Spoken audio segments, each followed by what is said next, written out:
Welcome to episode 190 of The Numbers Game. I'm Jace. I'm here with Nick and Marty. How are we today, fellas? Going well, Jace. The countdown is on, 10 to 200. My goodness, who would have thought we would have got this far? But we did. A lot of hard work. Continues to be a lot of hard work, but we love it. Feeling good and looking forward to today's show. Nick, how are you, my friend? I'm good, mate. I'm good. We are well and truly into winter, so just the countdown is on from my point of view to, just get a little bit warmer. But, geez, it's been cold. How are you going out there in the valley, Marty? You get a -1, sometimes -2 degrees, but hey, it's just a coat, nice thick coat. Yeah, Another coat. It's okay. Yeah, it's what they say about cold weather. You can always put more on, but the warm weather, you can only take a certain amount off. Very true. Very true. What are you putting on, Jace? What are you taking off? Well, I just actually ordered, funny you're talking about it, I ordered these running sleeves because of the cold weather. I went for a run with Greg last week and it was, maybe 2 degrees in the morning. We're still in full marathon training mode. We've got the Gold Coast Marathon coming up and then Chicago later on this year. And tell you what, training for a marathon in the middle of winter is no fun at all. It's cold. What's going on there? You're buying sleeves to keep your arms warm? Yeah, so with the sleeves, basically you can pull them on, and gloves. I also bought gloves because Greg had running gloves and I've rocked up, with not as much equipment as what Greg has when he goes running. This guy owns everything under the sun when it comes to running and probably way too many shoes. And he lent me a pair of gloves because my fingers were about to fall off. And one thing that he does, because he doesn't like to overheat, so he wears a T-shirt, but then he has the running sleeves. And then once his arms get warm, he rips the sleeves off so his arms are all free to enjoy the cool, fresh air. Well, meanwhile, I had a long sleeve on and I ended up overheating and feeling like crap towards the 16-kilometre mark. It's and so much more sophisticated than out in the Yarra Valley. We just put on a duffel coat, and if it gets hot, we just throw it away and go to the op shop and grab another one. So it's very, very smart. I like it.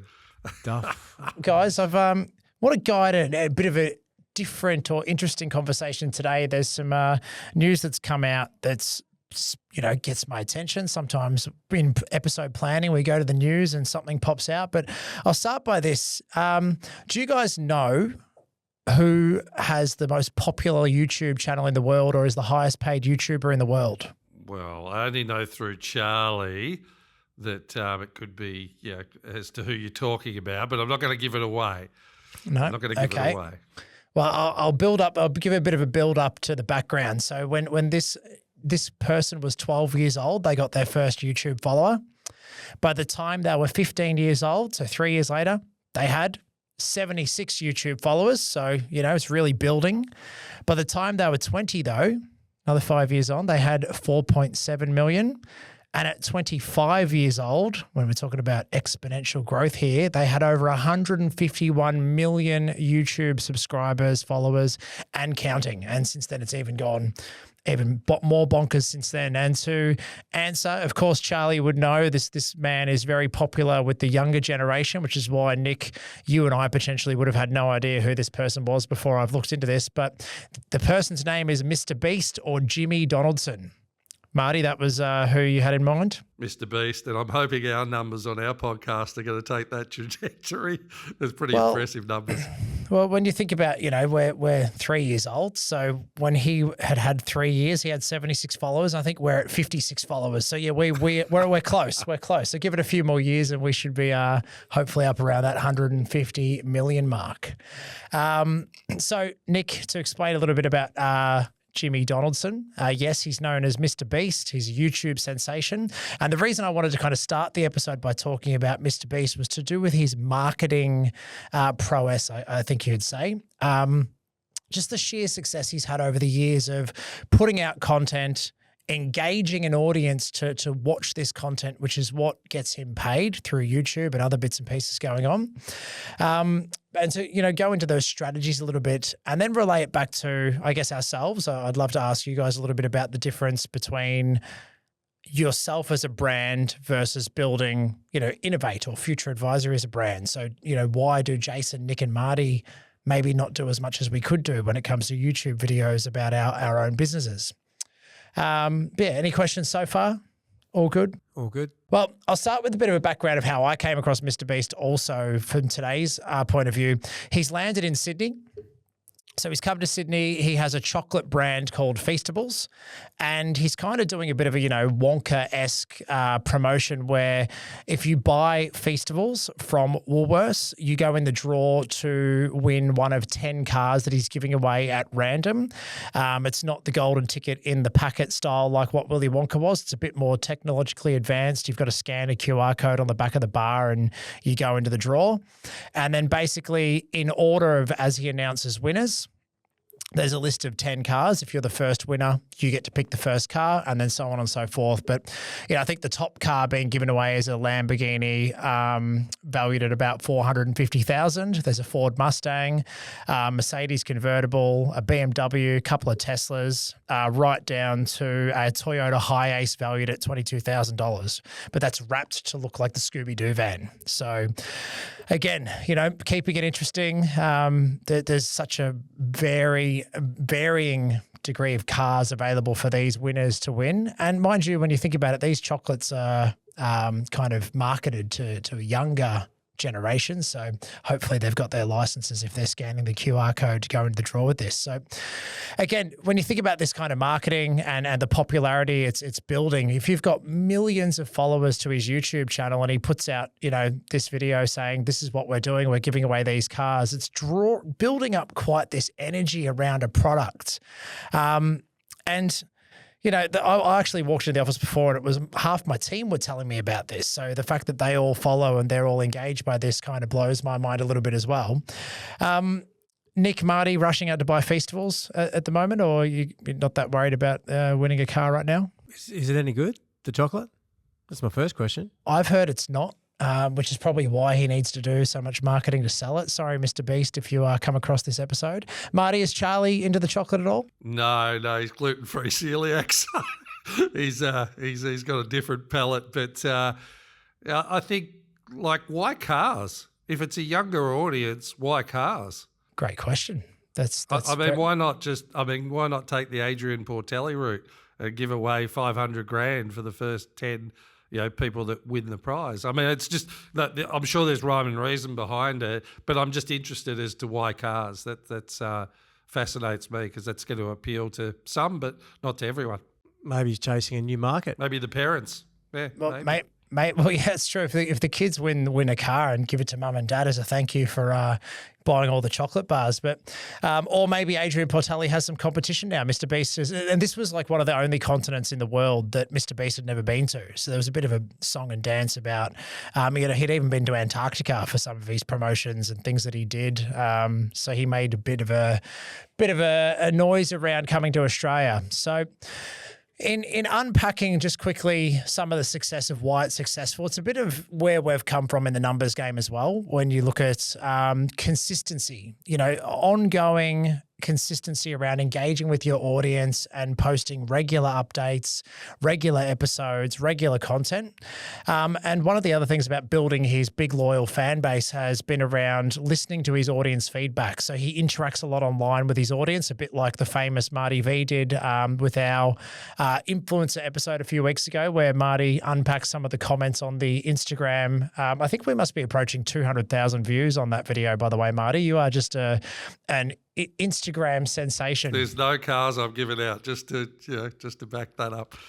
Well, and then beyond the engagement, I mean, just to share a bit of a story as well. The actual first bit of content I got sucked into from Mr. Beast was around, and a lot of this is going this way when it comes to the algorithm of social media.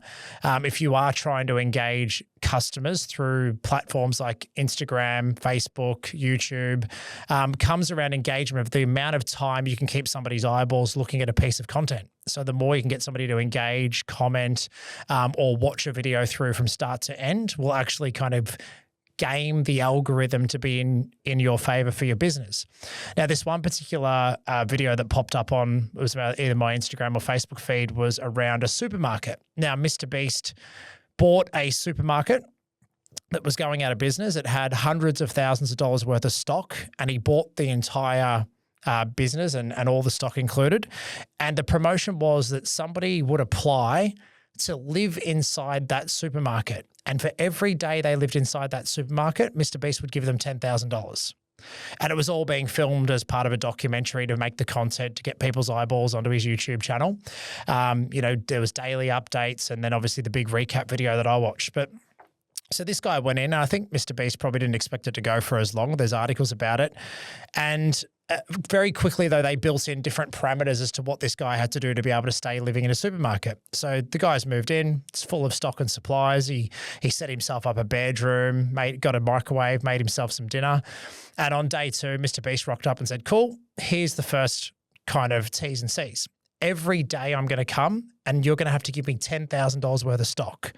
And that's the exchange. You give me $10,000 of stock from the supermarket, I'll give you 10 grand in cash in a shopping trolley. And, he kept on building up the amount of cash in these shopping trolleys that he'd drop off each day.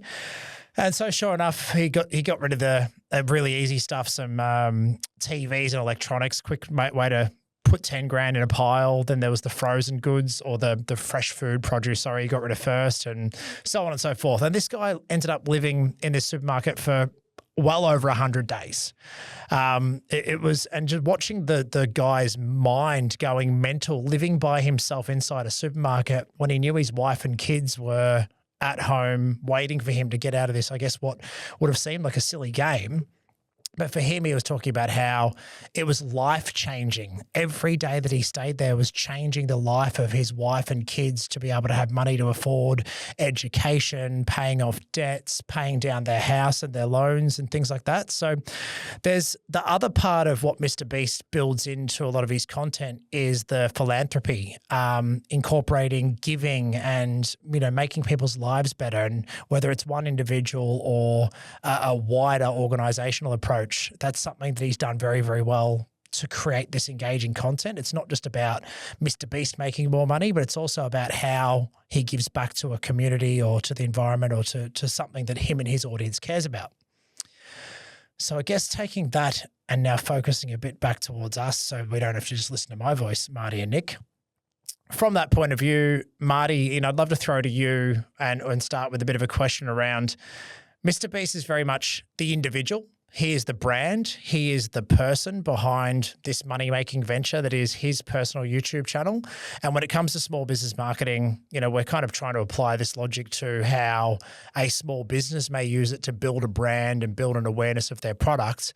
Can you talk a bit about your experience of, I guess, yourself and how you went about creating a bit of an audience and a focus on Marty V? And you had the Marty V show back in the day as well? Yeah, I think, and maybe because of the stand-up background, it was always about understanding, how to pitch yourself and the need to pitch yourself. But I think the challenge is you sometimes feel like it's a pitch and it might not come across as authentic as you would want it to be. So you've got to explore that within your own character as well, like as to what you're producing out there in the market. But for me, I was always a front runner on social media because I thought that's where the audience was spending time. So for me, it was like, how do you cut through and get attention to actually create the value that you want to produce out there in the market in a way that could be taken in.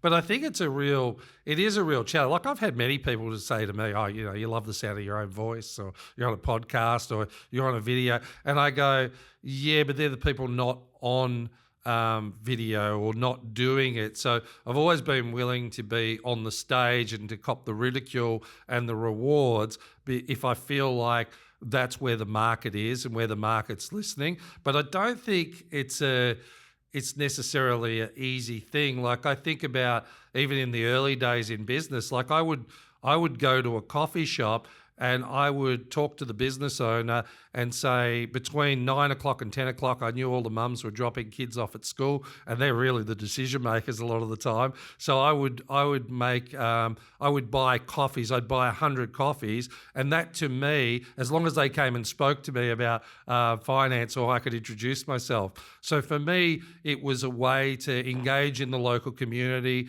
present myself as a point of difference. Now, did it work? I got a few deals out of it, but the main thing was it was testing different things and seeing what works. I wouldn't suggest that would be the idea now, but it helped the coffee shop owner out. He had buy-in. He was making his money regardless, gave a bit of a discount off the price, and it was only for about 45 minutes to an hour. So you're constantly thinking as a business owner, how do you get cut through in a noisy market? But it's got to be your personality. I think this podcast is great because we can come across as our definitely genuine selves in what we do in our careers. But I think if you're going to do something like that, you've got to be all in on it.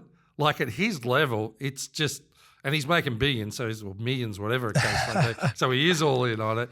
But you certainly got to have the personality type to be able to drive that. And sometimes I think you can waste a lot of time if you haven't got a direct strategic approach to make it work, but you still got to test it to work it out what that is. So, and I've seen people do it. I wouldn't say I'm great at it, but one thing I'll do is I'll have a crack at it and see what catches fire and what doesn't. And I'm hit or miss. Like we had that one that went viral on Instagram a few weeks ago, but then there'll be stuff that just won't go anywhere too. So you go, it's a constant source of frustration and opportunity for me. What about yourself, Nick? How do you think about it? I like what you said. You've got to be all in on it, and I think to do that, you've got to be a certain type of individual. So you can't, post a few things here or there, or try this on social media one week and then you don't do it the next week. I think one of the things that we've all learned is it's got to be consistent, and sometimes that consistency doesn't look like it's yielding results for you, but over time it will. So I think you really need to understand if you're up for the fight or up for the challenge, number one, because if you're not, and you're not that type of person and you can't commit to it, then there's no point doing it. And you can find other methods. Like I love the whole coffee story, which is probably groundbreaking, really, for its time. Like I think that's the kind of stuff we had a bit of a chat off air on this, but what these guys are doing, I say guys because I'm thinking of Mr. Beast, who I've just learned about today, and also Paul Telly. They're creating entertainment, or they're creating things that that make you want to watch. And Marty, you were creating the people wanting a coffee, and I don't know how it worked, but I assume you have a sign up or something that said free coffee. Yeah, talk to Marty Vids. So talk to Marty for a free coffee. It's interesting, right? And you're attracting people, and you're probably attracting some noise, and people thinking, what the hell's going on over there? Because everyone's ordering coffee. So, you've got to. So, I think you've got to be creating something that people are interested in and want to follow. You can't just be pushing a product. And I talked about those two guys, but also Jake Paul, the stuff that he does around. I think they started doing pranks, and then obviously they're doing the boxing stuff now. So, but at the same time, if it's not you, that's also okay. And I'm thinking about our SME clients now. How do you go against people that are willing to do this stuff? Because at the end of the day, they're out there everywhere. And the question is, do you have to just suck it up and be the face of the brand yourself, or are there other methods that you can go down or that you can adopt that will also drive business forward? So, Jace, I guess you probably deal with a lot of business owners. Not everyone wants to put their face on Instagram and has the not just the ability, but I think there is a bit of an ability to be able to market yourself, or the want to. What are the other methods? Like, what do we do if that's not us? And we're looking and going, geez, all these businesses on social media, but it's just not me. Can I just add to that, Nick? There's a lot of pitch and no punch too for a lot of people. The Mr. Beasts are a very small percentage that make it work. So you've got a lot of people that are Insta famous and on LinkedIn that are making no money at all through it, and actually in desperate need of getting more clients, and it's not working. So whatever you do, you just want to make sure it works, and not just do it for a sense of getting attention. And that's a big differential when you're in business. If it works, fantastic, keep doing it. If it's not working, shift gears, but don't do it just to get eyeballs on you. It's that's a vanity play, and that happens. And particularly when I was doing the podcast, when I had a break in the finance realm, I was meeting people that had these huge numbers around their socials, absolutely dead broke and losing money at a rapid rate. So you just want to come back to reality and going, if it works, fantastic, keep doing it, and you've got a clear execution channel for that effort at the front end. Well, that's a perfect segue, right? In a sense that there needs to be purpose. Like anything in business, there needs to be a purpose as to why you're doing what you're doing. And like what you said, Marty, unfortunately, I've seen brands and business owners pour money into marketing, which looks great and there's heaps of followers. But if the margins in the product or service they're selling don't stack up to allow for the spend on marketing, even if you're bringing in heaps of customers due to the spend you're doing on marketing, if the underlying business operations, margins and profitability doesn't stack up, you're literally going to your business goes broke and your business goes under and you lose everything, and the whole marketing and advertising has been for a waste anyway. So there's quite a few moving parts to getting it right for starters. And you know, how many unfortunate stories do you see where the brand went out of business? There's that many, you know, retail brands and even clothing brands and different things on that you can see online. Every day there's a new article about a business that goes bankrupt. So, you know, the challenge for a small business owner is knowing where to start. And that would usually come back to the purpose. Who are they targeting? Who do they want to speak to with their ads? And in this day and, you know, realm that we're in, you can actually be quite specific on who you're targeting. Now, that Nick, what you said as well, whether it's the personal brand, you know, Jason, the individual, gets on the video and tries to say, come and work with Jason, the accountant, or can anyone get on the video and say, go and work with Future Advisory? They love to look after business owners to get their tax done and their business advisory. So I agree that there's a big kind of focus or differential between, are you building a personal brand for your own sense of satisfaction or purpose, or is there a way to build a business brand but still be a face? Because if I'm the person most comfortable to get in front of a camera and talk about what Future Advisory does, then it probably makes sense that I can do that and reach an audience in that way.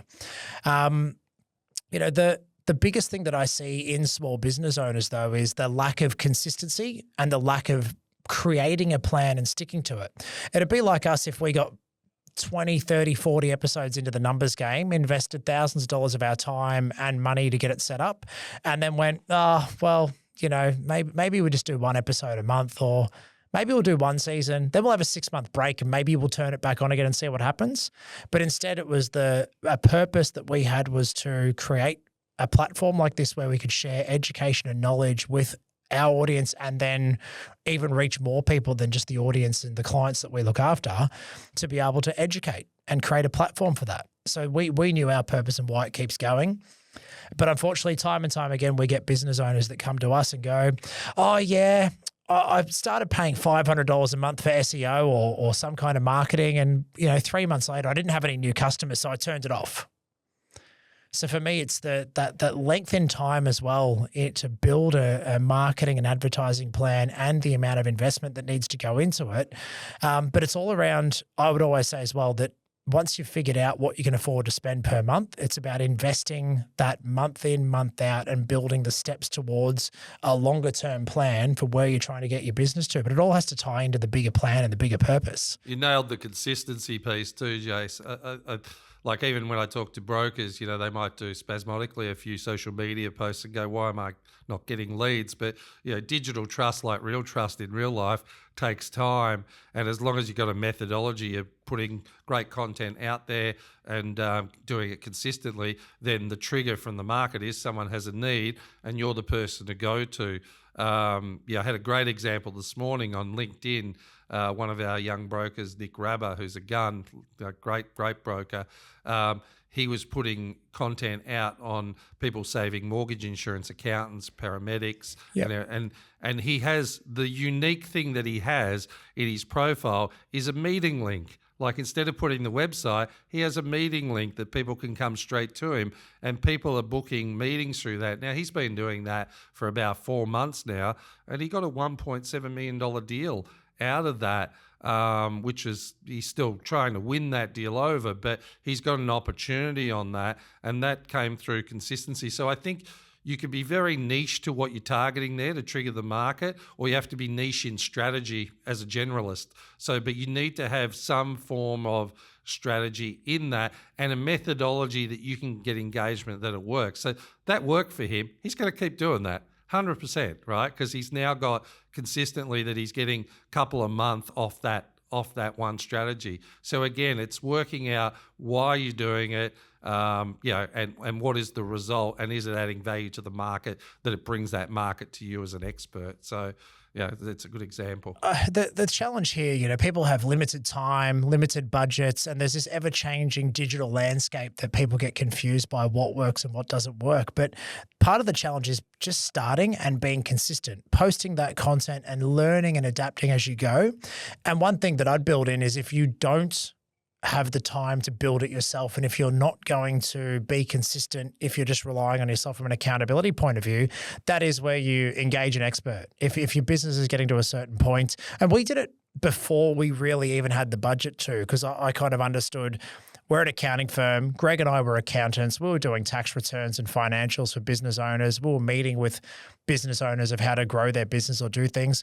I didn't have time to write a blog post every week and post it to the website. I didn't have time to make a fancy Instagram tile and stick it on Instagram, linked back to the website that had the booking link and so on and so forth. But I knew it was important to our business growth strategy that we developed from day one to say we want to attract our clients online. So when somebody Googles small business accountant Melbourne or zero expert Narry Warren, whatever the search terms were, we wanted to make sure our website was number one. And we knew at the time to get there involved doing the things like blog posts and, some stuff on social media. And years and years on, we still get wins from businesses Googling certain search terms and landing on our website, or finding a video on Instagram or YouTube that lets them connect to who we are as people and see that we are human.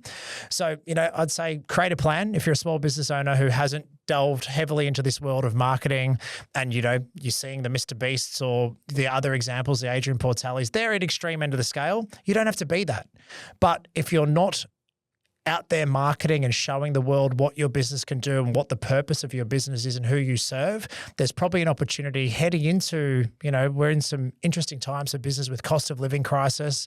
Competition's getting fiercer and fiercer as we go. And if you're not playing in that game, you're probably going to miss out on some of these extra clients that you could win, or extra, bums on seats in restaurants and different places, hotels, whatever you're doing. So create a plan, have a consistent strategy. And if it's not you, engage someone to do it for you. So you've got that, accountability. Jason, could I add something here in regards to both you two?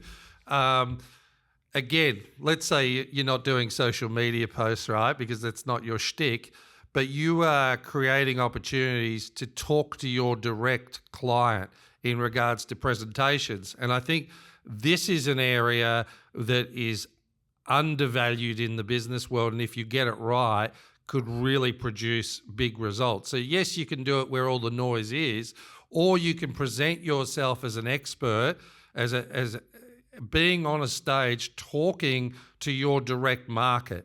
Now that to me is an accelerator and always has been. So you talk about the courage of standing, behind a laptop and producing content, as opposed to standing directly in front of your audience, sharing value with the people that are going to buy from you. Now that is something that is, I think, if you're going to develop a skill and you want to cut through the noise, it's all relevant, but I go, that is a super. So Nick, tell me how you feel about doing that type of work, because you do that on teaching people financial well-being to real estate agents, accountants, like business owners, and you consistently get up there and do that. So and you seem, I don't know whether you're nervous or not. You don't seem nervous on the surface, but I guess you've done it enough times. How do you approach that? Because that as a business owner is a superpower. Yeah, it's a really good point, because, we're here talking about, putting yourself out there, that's not for everyone.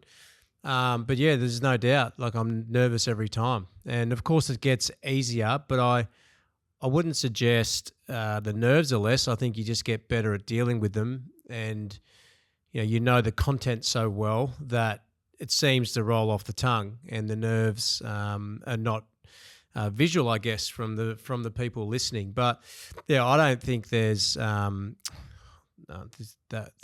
would be the wrong thing to say. I was going to say there's no better way to drive business. There's plenty of ways to drive business, but it's a really good way to drive business. But I was thinking about what you were talking about there, Marty, and I really think the combination is so important, because if I look at what we're doing on the podcast, if I look at the stuff that we promote on LinkedIn, if I look at the website stuff, it's all social proof. So it's all just creating that awareness of who you are. And then when people do see you promote or talk, in our case, or someone is referred to you, they know who you are, or they've looked up the website, they've seen the Google reviews, they've jumped on your Instagram page, they can see action there. So I think the combination is really important. And the other thing that we've learned is, and talking about combination with online marketing and Instagram, is how they all feed into each other. So your website, if someone looks at something on Instagram and sees you presenting, then they're probably going to go to your website. So your website's got to be good. And then they're probably going to look at your Google reviews. So you've got to make sure that you've got Google reviews. So these are the things that we've learned. And, you can pour all this money into certain areas, into marketing, but you've got to be aware of everything and how it all connects. And then for me, presenting to people, that's really difficult. But at the same time, I enjoy it. And we have some really good open conversations with people there on the spot, which I really like as well. Do you feel like this has been good practice as well? Sorry to cut in, Nick. The getting into a room like this and sharing this content over the years, do you feel more confident in the ability to be able to talk in front of a microphone? Yeah, well, definitely. And not that it's obviously I don't feel nervous around you two because we talk all the time, but the amount of things that we talk about and the learnings, and if you look at any presentation or any sales skill and your ability to sell, it's all about your knowledge and your confidence in a product. So if you know and you understand something, it becomes very easy to promote, whether that's to 10 people or 1,000 people. That's just my opinion. So yeah, for sure, this has definitely helped. And the learnings and, understanding what you guys are going through, we've just taken so much knowledge that's easy to talk about. But the last thing I was going to say is you really need to also measure your ROI. So, and that can be really difficult with online. How do you measure your ROI? If someone rings you and they've seen something online, it could be if you're an SME, it can be as simple as just asking the question to that person that calls you that wants to utilize your services. How'd you hear about us? Did you see something on Facebook or Instagram, or did you see me present, or were you on LinkedIn, or was it from a word of mouth situation? And then you really understand what's working for you.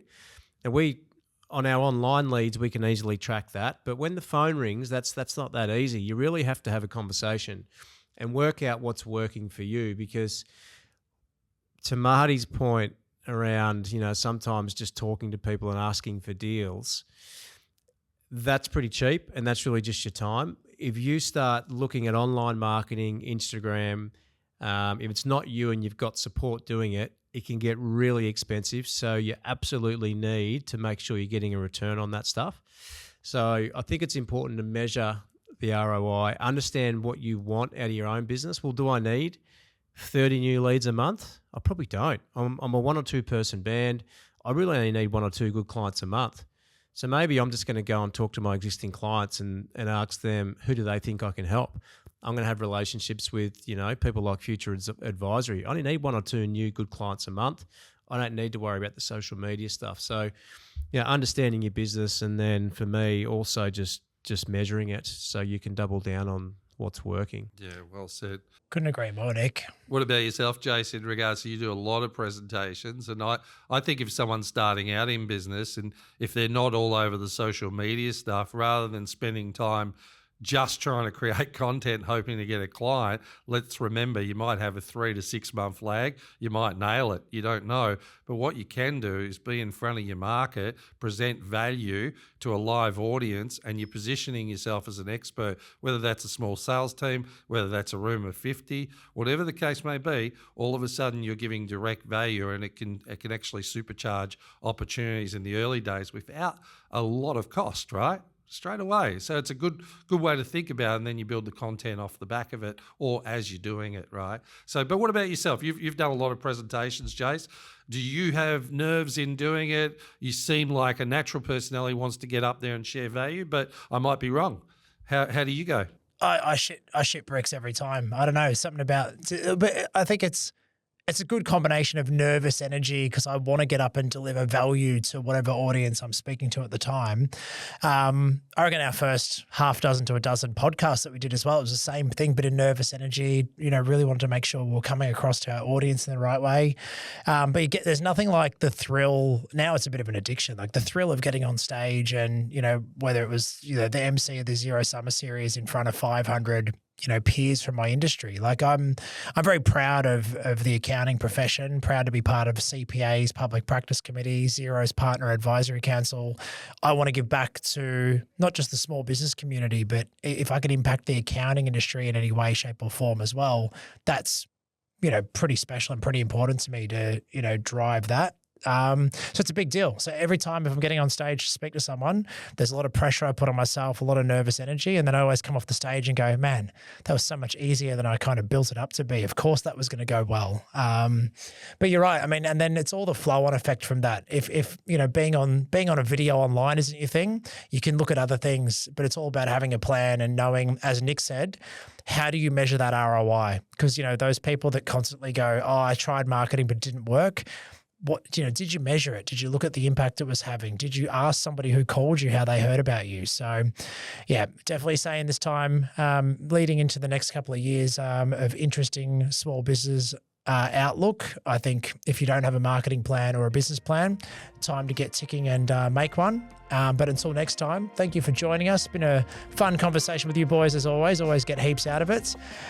Please like, follow, subscribe, comment on our YouTube channel. We're trying to build up from our 76 YouTube followers to be a bit like Mr. Beast and have, the millions one day would be fantastic. But until next time. Like Jay said, sometimes you got to shit bricks to build an empire. Get out there, make it happen. Game over. This podcast is for educational and informational purposes only. The conversations are of a general nature and do not qualify as financial or tax advice. We recommend before you make any financial decisions, you consult a licensed professional. Individuals on the podcast may hold positions in the companies discussed.